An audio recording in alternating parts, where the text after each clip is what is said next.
इसी साल शहर की कॉलेज से पढ़ाई पूरी की है और अब उसके लिए जगह जगह से रिश्ते आने लगे हैं। स्वाति से ज़्यादा उसके रिश्तेदारों को उसकी शादी की चिंता है, इसीलिए जो भी स्वाति के घर आता वो किसी नए लड़के की खबर ज़रूर ले आता। अरे दीदी, ये फोटो देख के बताओ कैसा है। राहुल नाम है लड़के का, मेरी सहेली की बहन का बेटा है।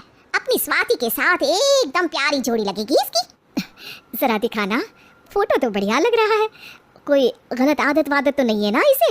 और कमाता कितना है? अरे कोई गलत आदत नहीं है दीदी, आप कहो तो एक मीटिंग करवा देती हूँ, फिर सब कुछ फाइनल कर लेना। हाँ, ये सही कह रही हो तुम। संडे को स्वाति के पापा भी घर पे ही रहेंगे। बुआ फिर वहाँ से चली जाती है और रात को स्वाति की माँ उससे कहती है, स्वाति बेटा, आज कमला बुआ ने एक लड़के की फ़ोटो दिखाई है। संडे को वो लोग मिलने आ रहे हैं, तैयार हो ना तुम बेटा। अरे मम्मी, आप कहाँ कमला बुआ के चक्कर में आ जाती हो? अभी इतनी जल्दी कोई शादी वादी नहीं करनी है मुझे। अरे बेटा, अच्छा लड़का है, बुआ जानती है उसे अच्छे से। हाँ स्वाति बेटा, एक बार मिल तो लो, बाद में देखेंगे आगे क्या करना है। वैसे तो कमला रिश्ता लाई है तो मना करने का तो कोई सवाल ही नहीं उठता। संडे की सुबह होती है और कमला बुआ राहुल और उसके मम्मी पापा को लेकर स्वाति के घर आती है।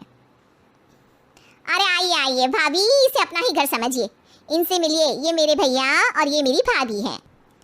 नमस्ते भाभी जी, ये है हमारा लड़का राहुल, सरकारी नौकरी की तैयारी कर रहा है ये। वैसे आपकी बेटी कहाँ है? अरे स्वाति बेटा, बाहर आ जाओ। वैसे कितनी पढ़ाई की है स्वाति ने? जी, पोस्ट ग्रेजुएट है हमारी बेटी साइंस में। ये सब तो ठीक है, पर घर संभालना जानती है या नहीं? हमें कौन सी इससे नौकरी करवानी है, नौकरी तो मेरा बेटा करेगा ही। पर मैंने इतनी पढ़ाई की है और आप चाहती हैं कि मैं घर पर ही बैठी रहूं? अरे स्वाति बेटा, ये बड़ों की बात में तुम कहाँ बोल पड़ी? हम सब देख लेंगे क्या करना है क्या नहीं। हम तो इसी बात पर विश्वास करते हैं कि घर के लड़के घर में ही रहे तो ज़्यादा अच्छा रहता है। वरना भाई साहब, आप तो आजकल के हाल जानते ही हैं, कितनी घटनाएं होने लगी हैं औरतों के खिलाफ। स्वाति बेटा, रसोई का काम तो पूरा जानती हो ना, शादी के बाद तुम्हें ही संभालना है वो सब। अरे बहुत अच्छा खाना बनाती है ये, आप सब लोग इसकी तारीफ करके नहीं थकेंगे। लो भाई, हो गई मीटिंग, अब शादी की तारीख फाइनल कर लेते हैं, क्यों भैया? भाई हम तो पंडित जी से चर्चा करने के बाद ही तारीख फाइनल करेंगे, सालों से हम उनकी बातें मानते हुए आ रहे हैं। लड़के वाले और कमला बुआ की बातें सुनकर स्वाति एकदम नाराज हो जाती है और उसे लगने लगता है कि शादी के बाद उसे घर पर ही बैठना पड़ेगा। लेकिन घर वालों के आगे उसकी एक नहीं चलती और उसे शादी के लिए हाँ कहना पड़ता है। शादी का दिन आ जाता है और सब मंडप में जमा होते हैं। अब फेरों का समय हो गया है, अब कन्या अपने वर से 7 वचन मांगेगी। आप किसी धार्मिक आयोजन में जाएं तो मुझे भी ले जाएंगे। आप मेरे माता पिता का भी बराबरी से सम्मान करेंगे, हमेशा मेरा साथ निभाएंगे। आपको दोनों परिवार की जिम्मेदारियां बखूबी निभानी होगी। हर ज़रूरी बात में मेरी भी राय लेंगे। आप सभी गलत आदतों से दूर रहेंगे।